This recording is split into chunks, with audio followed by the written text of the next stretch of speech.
எல்லாருக்கும் வணக்கம். Welcome back to chef Deena's kitchen.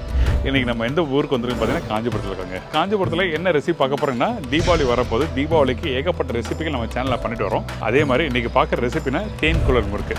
தேன்குழல் அப்படின்னு பார்த்தீங்கன்னா செட்டிநாடுலலாம் பண்ணுவாங்க. புழுங்கல் அரிசியை வச்சு அரைச்சி பண்ணுவாங்க. நாங்கள் பச்சரிசியை பதமாக ஊற வச்சு நிழலில் உணர்த்தி அதை அரைச்சி நாங்கள் பண்ணுவோம். இந்த தேன்குழல் முறுக்கு பார்த்தீங்கன்னா ஒரு ஊருக்கு ஒரு ஸ்பெஷல் இருக்குது, ஒரு கை பக்கத்தில் பண்ணுவாங்க. நம்ம வந்து இந்த தேன்குழல் முறுக்கு வந்து உளுத்த மாவோடு சேர்த்து நம்ம பண்ணுறோம். உளுத்த மாவு செய்யும் போது உங்களுக்கு பார்த்தீங்கன்னா உங்களுக்கு வந்து இந்த கிறிஸ்மஸ் கொடுக்கும். சீரகம் போட்டு பண்ணுறோம். சீரகம்லாம் சில பேர் அரைச்சி போடுவாங்க. அதே மாதிரி வெண்ணெய் போடுறதுனால சாஃப்ட்னஸ் கிடைக்கும். பர்டிகுலராக தேன்குழல் முறுக்கு பண்ணும்போது காரைக்குடியில் பண்ணும்போது தேங்காய் பால் போட்டாங்க. இங்கே பார்த்தீங்கன்னா இவங்க தேங்காய் பால்லாம் எதுவுமே யூஸ் பண்ணுறதில்ல. தேங்காய் பால் போட்டு பண்ணலாம். ஆனால் தேங்காய் பால் போட்டு பண்ணிங்கன்னா உங்களுக்கு வந்து 2 நாள் ஷெல் லைஃப் வந்து வராது. அதுக்கோசரம் நாங்கள் என்ன பண்ணியிருக்கோம்னா வெண்டையை போட்டு அதில் மிக்ஸ் பண்ணியிருக்கோம். ஒயிட் கலரில் நல்லா வரும். அருமையான டேஸ்ட்டு. இந்த தீபாவளிக்கு அருமையாக இருக்கும். பசங்களுக்கு செஞ்சு கொடுங்க. இது திகட்டாமல் இருக்கும். இந்த ரெசிபி பார்த்தீங்கன்னா நாங்கள் வந்து 1 வருஷமாக 2 வருஷமாக பண்ணாங்க. கிட்டத்தட்ட ஒரு 40 வருஷமாக பண்ணுறோம். அந்த ரெசிபி தான் இன்றைக்கி உங்களுக்கு பண்ணி காட்டப்போகிற சொல்லி சொன்னார். சூடாக சாப்பிடும்போது அப்படியே சாப்பிட்டே இருக்கலாம் போல இருக்கு. கண்டிப்பாக சார். சரி வாங்க, இந்த ரெசிபி பற்றி நம்ம சொல்லி தரப்போம். யார்கிட்ட தெரியும்? ஆனந்த் சார். லக்ஷ்மிபதி ஐயர் இனிப்பு கடைனா எல்லாருக்குமே தெரியும். அதாவது ஐயர் ஸ்வீட் கடையில் போயிட்டு இந்த பலகாரம் வாங்கிட்டோம்னு சொல்லுவாங்க. அந்த அளவுக்கு ஃபேமஸான கடைங்க அந்த காலத்திலே இருக்குது. நிறைய பேருக்கு இங்கே இருக்க பழைய மக்கள் எல்லாருக்குமே தெரியும். இப்போ பார்த்தீங்கன்னா முறுக்கு நம்ம சுற்றும் போது பார்த்தீங்கன்னா பக்குவம் வந்து பார்த்தீங்கன்னா ரொம்ப டைட்டாகவும் இருக்கக்கூடாது, ரொம்ப லூஸாகவும் இருக்கக்கூடாது. மீடியமான ஸ்டேஜில் இருக்கணும். 2 சுற்று தான் சுற்றணும். 3ஆவது சுற்று நிறுத்தணும். ஏன் கேட்டிங்கன்னா ஒரு இடத்துல வேகும், ஒரு இடத்துல வேகாமல் போகும்.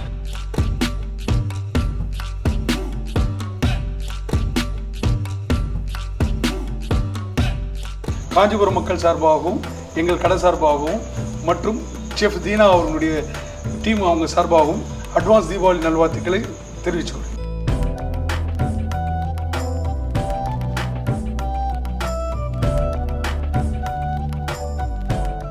சார் வணக்கம். வணக்கம். எப்படி இருக்கீங்க? நல்லா இருக்கேன் சார். நல்லா இருக்கீங்களா? நல்லா இருக்கேன். லாஸ்ட் டைம் போட்ட அந்த சுண்டல் வீடியோவுக்கு பெரிய நன்றி. நிறைய பேர் நல்ல ரெஸ்பான்ஸ் கொடுத்தாங்க. உங்களுக்கு எப்படி ரெஸ்பான்ஸ் வந்தது? நல்ல ரெஸ்பான்ஸ் சார். உலகம் ஃபுல்லாகலேருந்து எல்லாருமே ஃபோன் பண்ணி கேட்க ஆரம்பித்தாங்க. நிறைய பேர் அதை தேடின்னு வந்து வாங்கிட்டு போகிறாங்க. எனக்கு எடுத்து வச்சிருங்க, நான் ஊர்லேருந்து வரேன் அப்படின்னு சொல்லிட்டு வாங்கிட்டு போகிறாங்க. அதுக்கும் வந்து கஸ்டமர்ஸுக்கும் உங்களுக்கும் மிகப்பெரிய நன்றி நான் சொல்லுவேன். உங்கள் டீமுக்கு பண்ண ஆரம்பிச்சலாமா? கண்டிப்பாக.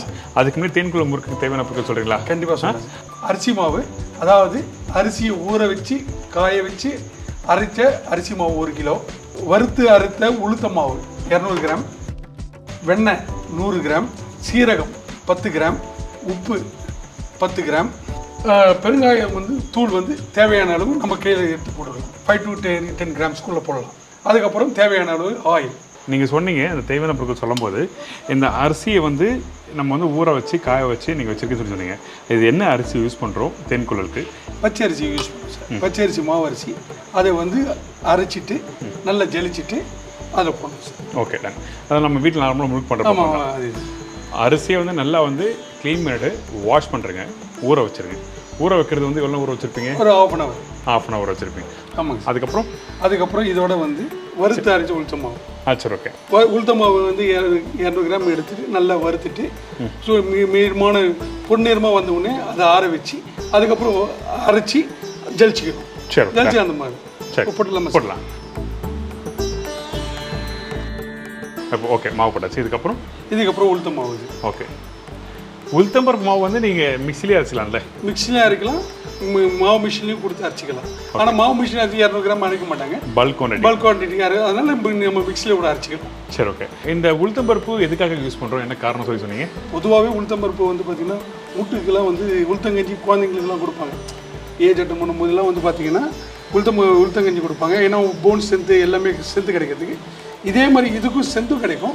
ஆஸ் வெல் அஸ் இது வந்து அந்த கிறிஸ்பினஸ் கொடுக்கறதுக்கு மெயின் காரணமே அந்த உளுத்தம்பருப்பு. ரைட். இது எல்லாருக்கும் தெரியும். பட் ஆனால் நம்ம சமையல் பண்ணும்போது இந்த மாதிரி ஞாபகத்துக்கு வந்தால் நல்லாயிருக்கும். இதுக்காக எக்ஸ்ட்ரா போட்டு பண்ணாமல் கேட்டால் வீட்டில் பண்ண முடியாது. ரைட்டா? கண்டிப்பாக சார். எக்ஸ்ட்ரா போட்டோன்னா அதை பக்குவம் ஆகட்டும். நல்லா முறுமுறுப்பாக போச்சுன்னா அந்த தேன்குழல் முறுக்கு வந்து அது கடிக்கும் போது அந்த சாஃப்ட்னஸ் இருக்கணும், முறுமுறுப்பு தன்மைணும். அதே ரொம்ப முறுமுறுப்பு தன்மை போச்சுன்னா நல்லா இருக்காது. கண்டிப்பாக நல்லா இருக்காது சார். அது கடிக்கிறது அந்த சாப்பிட்ற ஃபீல்னஸ் கிடைக்காம போயிடும். ரைட். சரி. இப்போ இதை வந்து நல்லா மிக்ஸ் பண்ணிக்கணும் சார். ஓகே. உளுத்தம்பருப்பு அதிகமாக போட்டு நம்ம பண்ணோம்னா எண்ணெயும் குடிக்க ஆரம்பிச்சோம். கரெக்டான விஷயம். எண்ணெயும் அதிகமாக பிடிக்கும். எண்ணெய் குடிச்சு உங்களுக்கு வந்து நிறைய சாப்பிட முடியாது, கொஞ்சமாக சாப்பிட்டு ஒரு தகட்டி விடுற மாதிரி ஒரு மாதிரி ஆகிடும். புரியுது. இதுக்கப்புறம் வந்து உப்பு போட்டுறேன் சார். சரி ஓகே. இதுக்கப்புறம் உப்பு அது கூட கிராமில் தான் கவுண்ட் பண்ணிக்கிறீங்க. ஆமாம் சார். இந்த வீட்டில் பண்ணுறவங்க தான் சும்மா அப்படி அது உப்பு போடுவாங்க. ஆனால் கமர்ஷியலாக வந்து கடையெல்லாம் வச்சு ரன் பண்ணுறவங்க பார்த்தீங்கன்னா எல்லாமே கிராம் கணக்கில் எடுத்து வச்சுப்பாங்க. என்ன காரணம், ஒரு துளி அதிகமாக போனாலும் ஒரு துளி கம்மியாக போனாலும் வியாபாரத்துக்கு நட்டம். மக்கள் வந்து அதோட ஃபீட்பேக் அதுக்கப்புறம் திருப்பி வர மாட்டாங்க சார். நல்லா இல்லாமல் போச்சுன்னா திருப்பி வந்து நம்ம கிட்ட வாங்குறதுக்கு வர மாட்டாங்க. அதனால எப்பயுமே ஒரே மாதிரி ஸ்டாண்டர்டாக கொடுக்குறதா உங்களுக்கு தேடி வர மாதிரி வரும். நல்ல விஷயம். இப்போ சீரகம் போட்டுறேன் சார். ஓகே. 10 கிராம் சீரகம். ஓகே. சீரகம் போட்டு இதையும் நல்லா ஒரு மிக்ஸ் பண்ணிடலாம் சார். சரி ஓகே. பெருங்காயம் பார்த்தீங்கன்னா இவ்வளோ போட்டால் போதும். இதுவாக இருந்ததுன்னா தண்ணியில் கரைச்சி நம்ம பெருங்காயம் கட்டி போட்டு தண்ணியில் கரைச்சி நம்ம போடலாம். இது வந்து கொஞ்சம் அளவு ஈஸியாக கர முடியும். அதில் வந்து கொஞ்சம் தண்ணி கண்டென்ட் இருக்கிறதுனால தண்ணி வந்து போடும்போது கொஞ்சம் கம்மியாக யூஸ் பண்ணுற மாதிரி வரும். முன்ன பின்ன அதிகமாக கொஞ்சம் லூஸாக இருக்க மாதிரி இருக்கும். சரி ஓகே. Okay fine. இதுக்கப்புறம் மிக்ஸ் பண்ணிவிட்டு அது நான் ஒன்று மிக்ஸ் பண்ணுறீங்க. அப்போ தான் ஈக்குவலண்ட்டாக இருக்கும் சார். இல்லைன்னா ஒரே இடத்துல நின்ற மாதிரி இருந்ததுன்னா கலக்கும் போது பார்த்தீங்கன்னா ஒரு பக்கம் உப்பாக இருக்கும், ஒரு பக்கம் இதுக்கப்புறம் மிக்ஸ் பண்ணும்போது அது ஒரு இடத்துல வராது. ஓகே. ஆனால் நார்மலாக போடுற ஃபார்மில் இருக்கும்போது ஈக்குவலண்ட்டாக மிக்ஸ் பண்ணிட்டோம்னா அது தண்ணி போடும்போது உங்களுக்கு கரெக்டாக வந்துடும். சரி ஃபைன். இதுக்கப்புறம் வெண்ணெய் சார். ஓகே இந்தாங்க வெண்ணெய். வெண்ணெய் வந்து அந்த டேஸ்ட்டுக்கும் அந்த முறுமுறுப்பு தன்மை கொடுக்கறதுக்காக சாஃப்ட்னஸ்க்காக யூஸ் பண்ணுறோம். ஆமாம் சார்.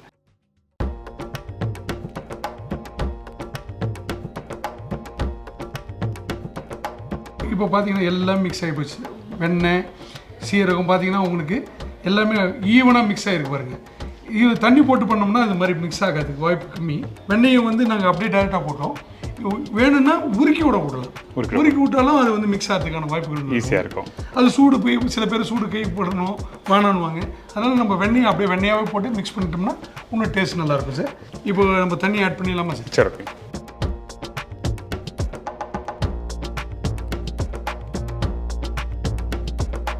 இன்னும் கொஞ்சம் தண்ணி எவ்வளோ ஊற்றுவா கொடுங்க சார். எனக்கு மாவு மிக்ஸ் பண்ணி காமிக்கிறீங்களா? கண்டிப்பாக. முறுக்கு மாவு மிக்ஸ் பண்ணுற பக்கம் தாங்க. ஆமாம் அப்படியே தான் சார். சரி மிக்ஸ் பண்ணிட்டு காமிங்க.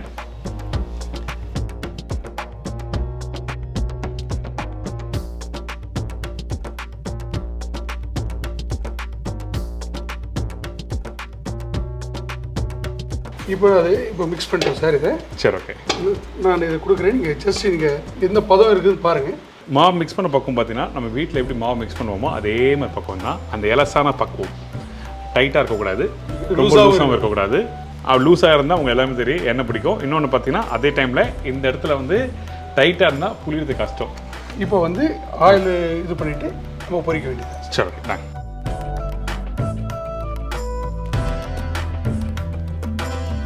இப்போ வந்து பார்த்தீங்கன்னா இந்த குழல் இருக்குது பார்த்தீங்கன்னா இது ரொம்ப நாள் நம்ம யூஸ் பண்ணிருக்கோம். உள்ளே பார்த்தீங்கன்னா இந்த முறுக்குழாய் பார்த்தீங்கன்னா இங்கே வெல்டிங்லாம் பண்ணியிருக்கு. வெயிட் இல்லை. நைஸ். எத்தனை வருஷமா வச்சுருக்கீங்க? இது வந்து ஒரு 10 வருஷமாக வச்சுருக்கோம். இதுக்கு முன்னாடி பார்த்தீங்கன்னா பித்தளையில் வச்சுருப்போம், கட்டை வச்சுருப்போம். கட்டை வந்து அடிக்கடி போகிறதுனால இப்போ நாங்கள் வந்து கஸ்டமைஸ் பண்ணி நாங்களே இதை ரெடி பண்ணி வச்சுருக்கோம். ஆனால் மேலே வந்து மேலே வந்து வெயிட்டாக இருக்கும். ஏன்னா அந்த ப்ரெஸ் பண்ணும்போது உங்களுக்கு வந்து அவுட்புட் உங்களுக்கு கரெக்டாக வரணுன்றதுக்கோசம். சரி ஓகே ஃபைன். இப்போ வந்து இந்த கலந்து வச்சிருக்க மாவில் பார்த்தீங்கன்னா இதை எடுத்து எப்போ போல உருண்டை மாதிரி போட்டு இதை உள்ளே போடணும். சரி ஓகே.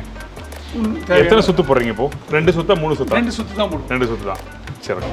ஏன்னா அப்போ தான் வந்து கரெக்டாக இருக்கும். 3 சுற்று மேலேனா ஒன்று மேலே ஒன்று உட்காரும்போது உங்களுக்கு வேக்கடாக இல்லாமல் போயிடும்.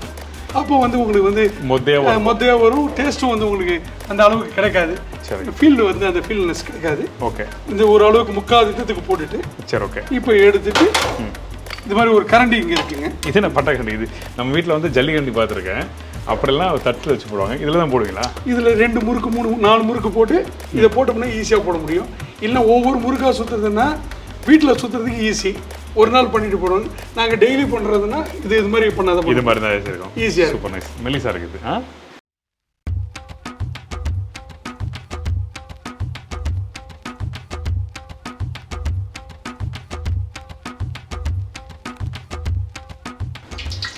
ஓகே ஃபைன் போடுங்க. இதே மாதிரி வந்து ஒட்டாமல் வரணும்னா கொஞ்சம் அரிசி மாவு கொஞ்சம் வச்சுக்கணும். தடவி விட்டுட்டு போனீங்கன்னா ஒட்டாமல் வரும். சரி. ஆயில் போட்டிங்கன்னா வந்து ஒரு மாதிரி மொத்தையாக வந்துடும். ஸோ அந்த அரிசி மாவு அதில் போட்டு வச்சுருக்கீங்க. ஆமாம். ஓகே. இது மாதிரி தட்டுனா ஈஸியாக இருக்குங்க தட்டுறதுக்கு. ஆமாம். நைஸ். மாவு வேணுமா இன்னும் போட்டோமா? இன்னும் போடலாம். போட்டிங்கன்னா உங்களுக்கு கரெக்டாக. Okay fine. கலர் மாறல. ஆமாம் சார். இந்த ஒயிட்டாக நான் சொன்னேன் பார்த்தீங்களா, இந்த ஒயிட்டாக வர்றதுக்கு இதான் விஷயம். ஆமாம் சார்.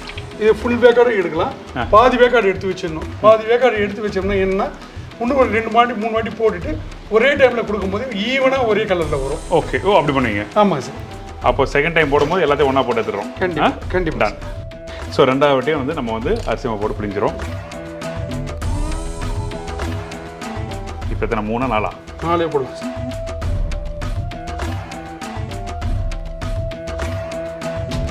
இப்போ பார்த்தீங்கன்னா உங்களுக்கு 4 போடலாம். Okay fine. ஓகே. முறுக்கு சுத்தம் கலையில. ஆமாம் கண்டிப்பாக சார்.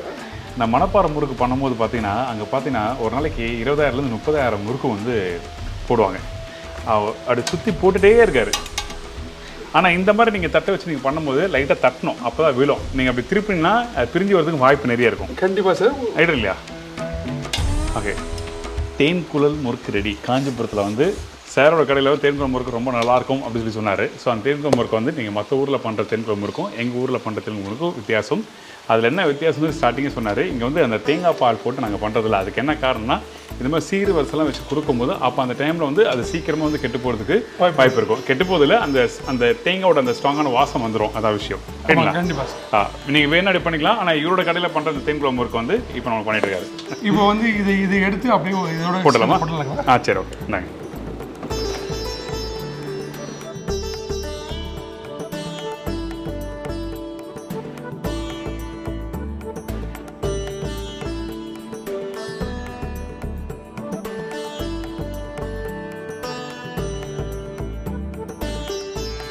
தேன்குழல் முறுக்கு ரெடி.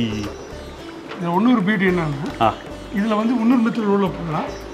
நம்ம தயிர் இருக்குங்க. தயிர் போட்டு கூட மிக்ஸ் பண்ணி பண்ணலாம். அது வந்துன்னா அது ஒரு டேஸ்ட். ஓகே. இதுதான் தயிர் போட்டு நான் பார்த்தது இல்லையே. தயிர் போட்டு பண்ணுறது அது ஒரு மெத்தட் இருக்குது. நீங்கள் சொன்னீங்கன்னா நான் அதுவும் பண்ணி காமிக்கிறேன் உங்களுக்கு. அப்படி பண்ணலாம். கண்டிப்பாக சார். சரி ஓகே. இதே தயிர் எதுக்காக யூஸ் பண்ணுறோம்? என்ன காரணம் அது தயிர் யூஸ் பண்ணுறோம்? தயிர் வந்து புளிப்புத்தன்மை கொடுக்கும். சரி. புளிப்புத்தன்மை கொடுக்கும்போது அது ஒரு டேஸ்ட் வந்து பார்த்தீங்கன்னா இதே சீரகம் போட்டு தயிர் போட்டு ஃபுல் அண்ட் ஃபுல் நெய் தான் யூஸ் பண்ணணும். போட்டு மிக்ஸ் பண்ணி நீங்கள் கொடுத்தீங்கன்னா சாப்பிட்டீங்கன்னா உங்களால் வந்து அது ஒன்றுத்துக்கு மேலே சாப்பிடணும். ஒரு 5-10 நீங்கள் சாப்பிடுவீங்க. அந்த அளவுக்கு டேஸ்ட் இருக்கும். நல்லாயிருக்கும். ஆனால் இது வந்து எங்கள் வீட்டில் மட்டும் நாங்கள் பண்ணிக்கிறோம். கடைக்கு நாங்கள் ஒன்றும் கொடுக்கல. அது ஒரு வீட்டு முறையில் பண்ணுறது. வீட்டு முறையில் பண்ணுறது. நெய் மட்டும் யூஸ் பண்ணுவீங்களா? அது நெய் தயிர். ஓகே. இதான் ஏகப்பட்ட விஷயங்கள் இருக்குங்க. எந்த பொருள்லாம் எதோட மேட்ச் ஆகும் அது புரிஞ்சுட்டு நீங்கள் பண்ணால் ரொம்ப நல்லாயிருக்கும். சரியான கலர். Light brown. நான் ஒரு முறுக்கு சாப்பிட்டு பார்த்துருமா? கண்டிப்பாக பார்த்து சாப்பிட்டு சுட சுட முறுக்கு ரெடி. நல்லா அங்கே பாருங்கள். இங்கே உடச்ச உடனே பாருங்கள் அந்த ஓட்டை சின்னதாக தெரியுது. கண்டிப்பாக இதுதான் அந்த அந்த குழல் மாதிரி உள்ள அந்த ஒரு ஓட்டை லைன் வரணும். அப்போ தான் உங்களுக்கு வந்து அது தேன்குழல் முறுக்கில் சேரும்.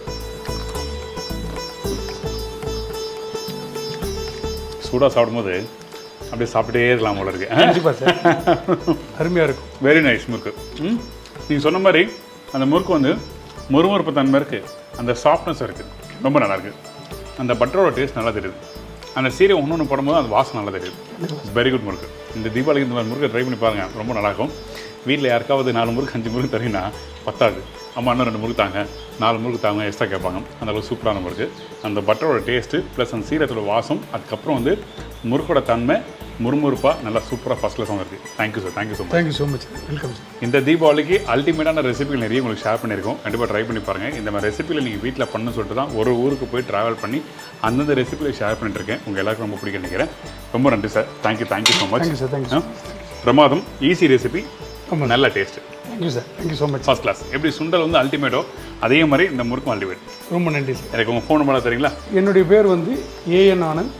எங்கள் கடனுடைய நேம் வந்து பார்த்திங்கன்னா A.LAKSHMIPATHY ஐயர் ஸ்வீட் ஸ்டால். நம்ம கடையில் நிறைய முறுக்கு இருக்குது. பச்சரிசி முறுக்கு இருக்குது, புழுங்கலரிசி முறுக்கு இருக்குது, மாவை டைரெக்டாக அரைச்சி பண்ணுற முறுக்கு இருக்குது, ஊற வச்சு அரைச்சி முறுக்கு இருக்குது. மில்லட்ஸில் வந்து போடுற முறுக்கு பார்த்திங்கன்னா வரகரிசி, தினை முறுக்கு, ராகி முறுக்கு, கருப்பு கவுனி அரிசியில் முறுக்கு போடுறோம். அப்புறம் வந்து மாப்பிள்ளை சம்பா முறுக்கும் பண்ணுறோம். அதே மாதிரி பார்த்தீங்கன்னா முள்ளு முறுக்கு பண்ணுறோம். அது மாதிரி நம்ம கடையில் பார்த்தீங்கன்னா இந்த மாதிரியான தேன்குழல் முறுக்கு வந்து நம்ம கடையில் ரொம்ப மக்கள் விரும்பி சாப்பிட்றாங்க. நீங்கள் எப்போ வேணாலும் எங்களை கான்டாக்ட் பண்ணலாம். என்னுடைய நம்பர் வந்து பார்த்தீங்கன்னா 9500878782. அப்புறம் இன்னொரு நம்பர் வந்து 8489377799. Thank you so much. ரொம்ப நன்றி சார். தேங்க்யூ. காஞ்சிபுரத்துக்கு வந்து ஒரு அருமையான ஒரு தேன்குழல் முறுக்கு சொல்லி கொடுத்தீங்க. ரொம்ப நன்றி. உங்களுக்கும் ரொம்ப நன்றி சார். உங்கள் டீமுக்கும் ரொம்ப நன்றி. இந்த தீபாவளி எல்லாருக்கும் எல்லா வளமும் நல்லா கிடைக்கிறதுக்கு நான் காமாட்சி வேண்டிக்கிறேன் சார். கண்டிப்பாக நல்ல விஷயம். Thank you sir. உங்களுக்கு இந்த ரெசிபி பிடிச்சுன்னு நினைக்கிறேன். ட்ரை பண்ணி பாருங்கள். முடியாதவங்க டெஃபினட்டாக இந்த நம்பர் கொடுத்துருக்கேன், கான்டாக்ட் பண்ணி வாங்கிக்கலாம். இதே மாதிரி நான் இன்னொரு நாள் ஒரு புது ரெசிபி சந்திக்கிறேன். நன்றி, வணக்கம். See you, bye. Take care.